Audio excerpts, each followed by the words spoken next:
नमस्कार दोस्तों, आपका मेरे चैनल में स्वागत है। आज हम बात करेंगे अभी तक के ज्ञात इतिहास की सबसे महान यूनिवर्सिटी यानी नालंदा यूनिवर्सिटी की।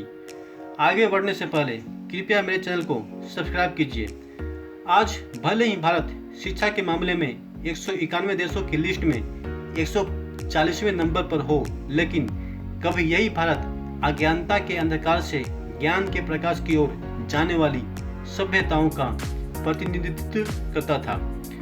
बढ़ती उम्मीदें, बढ़ती जनसंख्या और शिक्षा को व्यवसाय बनाने की दौड़ वाले दौर में आज जहां सैकड़ों छात्रों पर केवल एक अध्यापक उपलब्ध होते हैं, वहीं सदियों पहले इस विश्वविद्यालय के वैभव के दिनों में इसमें 10,000 से अधिक छात्र और 2,000 शिक्षक शामिल थे, यानी केवल 5 छात्रों पर एक अध्यापक। इसकी विशालता का अंदाजा इसी बात से लगाया जा सकता है कि इसमें 8 अलग अलग परिसर और 10 मंदिर थे। साथ ही कई अन्य मेडिटेशन हॉल और क्लासरूम थे। यहाँ पुस्तकालय एक 9 मंजिला इमारत में स्थित था, जिसमें 90 लाख पांडुलिपियों सहित लाखों किताबें रखी थी। विश्वविद्यालय अपने समकालीन सभी सभ्यताओं के शिक्षा केंद्रों में कुछ इस तरह श्रेष्ठ था कि यहाँ सिर्फ भारत ही नहीं बल्कि कोरिया, जापान, चीन, Tibet, Indonesia, Iran, Greece, Mongolia समेत कई दूसरे देशों के छात्र भी पढ़ाई के लिए आते थे। और सबसे हैरान करने वाली बात यह है कि उस दौर में यहाँ literature, astrology, psychology, law, economic, science, warfare, इतिहास, मैथ, विज्ञान, इकोनॉमिक्स सहित कई विषय पढ़ाए जाते थे। इसका पूरा परिसर एक विशाल दीवार से घिरा हुआ था, जिसमें प्रवेश के लिए एक मुख्य द्वार था। उत्तर से दक्षिण की ओर मठों की कतार थी। केंद्रीय विद्यालय में 7 बड़े कक्ष और इसके अलावा 300 अन्य कमरे थे। इनमें गुरुओं के व्याख्यान हुआ करते थे। मठ एक से अधिक मंजिल के होते थे। प्रत्येक मठ के आंगन में एक कुआं बना था।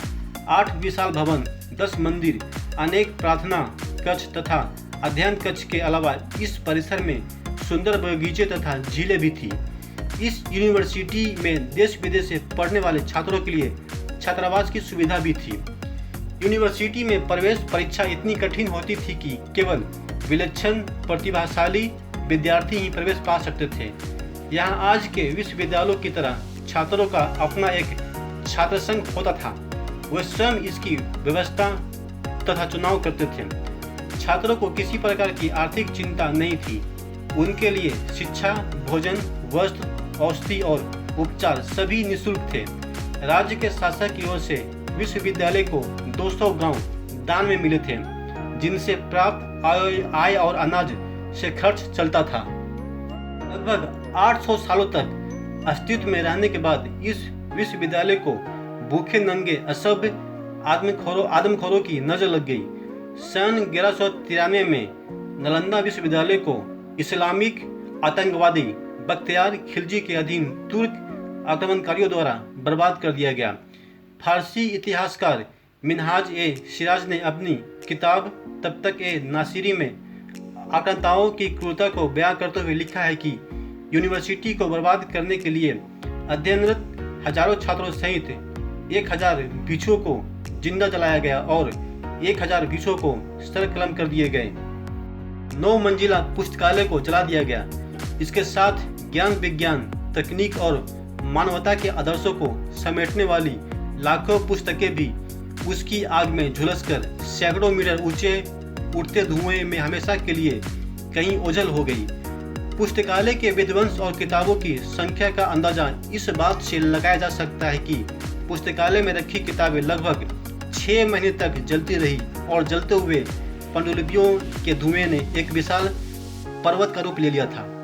वक्त बीता, शासक बदले, लेकिन अफसोस कि हमने अपनी विरासतों के वैभव के पुनर्स्थापना की संभावनाओं को सेक्युलरिज्म की बेड़ियों से जकड़ लिया और आज भी नालंदा से महज 40 किलोमीटर की दूरी पर आक्रमणकारी बख्तियार के नाम पर बने बख्तियारपुर जंक्शन की रोशनी की चमक में यह विश्वविद्यालय अपने खंडरों में खोए अपनी पहचान की तलाश में है। दोस्तों, अगर आपको यह वीडियो अच्छा लगा हो तो लाइक, शेयर, सब्सक्राइब कीजिए और अपनी राय कमेंट के द्वारा दें। तब तक के लिए जय हिंद, जय भारत, धन्यवाद।